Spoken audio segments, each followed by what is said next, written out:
bullet holes, and they remind us to a terrible massacre which happened here during the revolt in 1956. So I would like to tell you at least a part of the story of the revolt right here in the shadow. So the revolt started in October 1956 as a volcanic eruption because the oppression in the early 50s was very bad.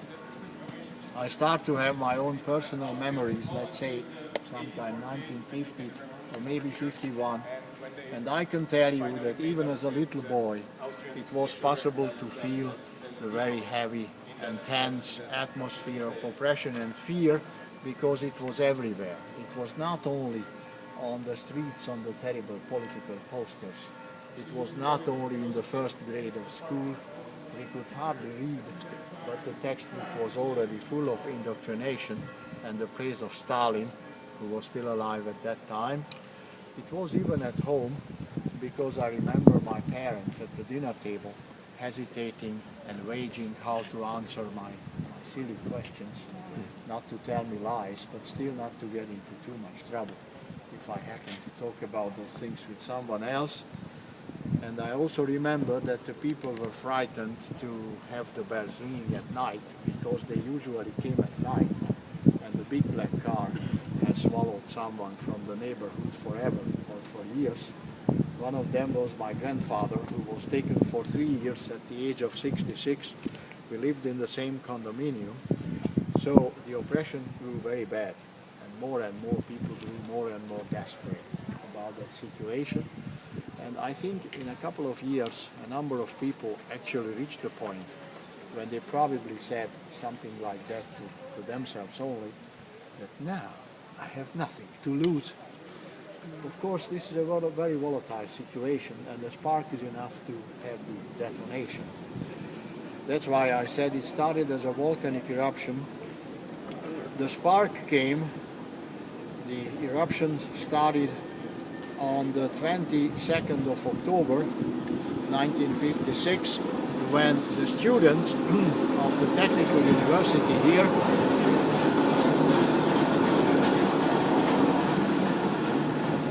Sunday today, so the trams do not come that frequently. To our good luck now. Yes, yes.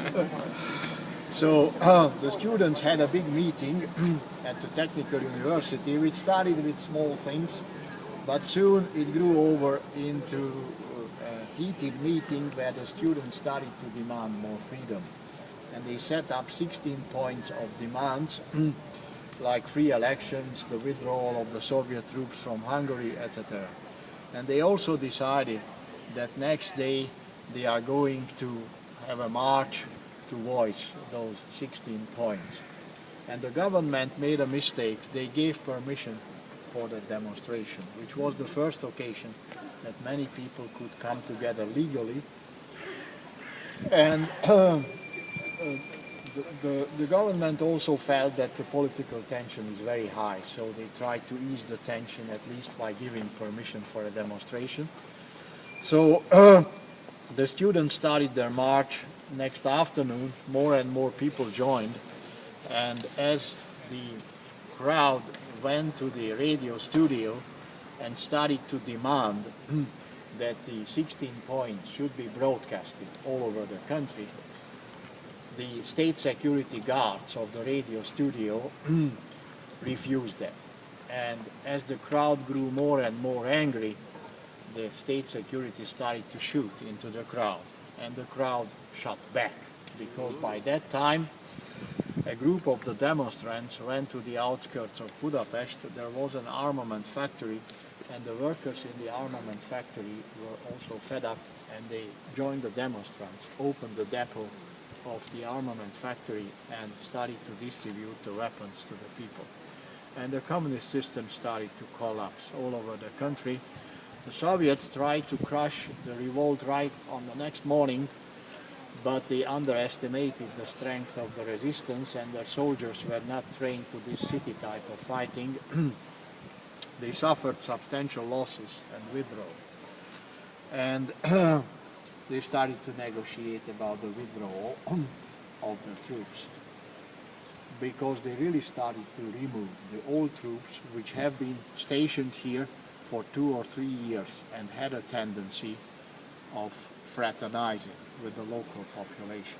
And such event of fraternization happened here on the 25th of October, when the revolt has not been victorious yet, the fighting was on, and a huge crowd, an unarmed crowd, came here to the square, strangely accompanied by 3 Soviet tanks who fraternized with the local population, and they even allowed the Hungarians to climb on top of the tank and display the Hungarian flag.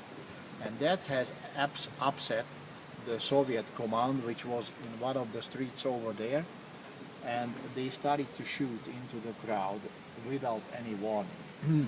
And the state security, which was also hiding in the attic of this building, there are windows in the attic, and they also started to shoot into the crowd. And in about 10 minutes, 150 people were massacred here, and 400 or 500 were severely injured. So this is commemorating that massacre.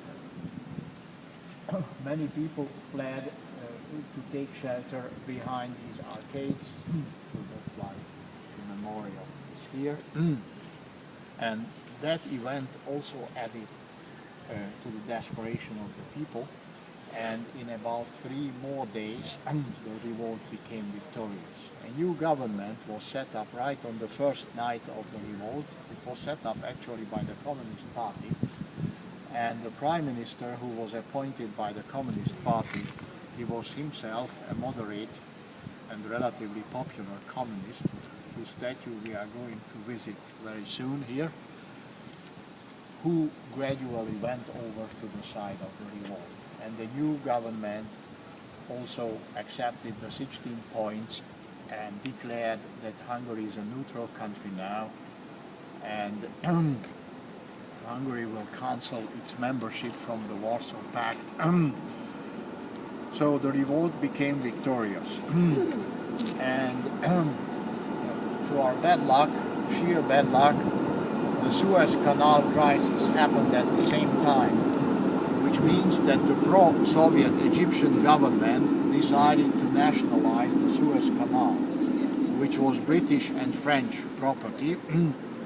And the British and the French landed their troops in the canal zone, and there were fears that the Soviets will do the same to help the Egyptian government. The United States was not directly involved in that problem, but indirectly it was, because NATO already existed. So when the Soviets realized that the Western world starts to focus now on the Suez Canal problem, they decided to launch their invasion on Hungary. So on the 4th of November 1956, we woke up to the tremendous thunder of the artillery fire, turned on the radio and heard the desperate speech of our Prime Minister, who announced the invasion and asked for help. Military help was not offered. In this way, the armed resistance was crushed in about 5 or 6 days, and in about 5 or 6 more weeks, the country was brought back to under communist rule again. The Soviets were clever enough not to close the western border too quickly, the border to Austria, which gave the opportunity to those people who really wanted to go. And in this way, in the last weeks of 1956, around 200,000 Hungarians have left the country, and they received a very warm welcome. Many countries of the world, alone the United States has received 32,000 Hungarian refugees from one day to another, and later on even more, probably a total of about 40,000 people. And the majority of those people could start a new life relatively easily, because they really received a lot of help. One of them was one of my uncles, who is living now in New Jersey. But in these days, he's just visiting Hungary. Comes every year now. He could tell you more about the revolt, because he was really participating in it. I was just 11 years old.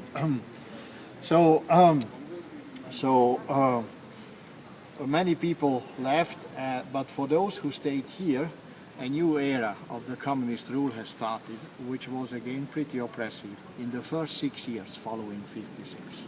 So until 56, no, 53, I'm sorry, 53. Sorry, 63 I wanted to say. 63. So that means that in the late 50s, 10,000 were jailed or kept in detention camps for political reasons.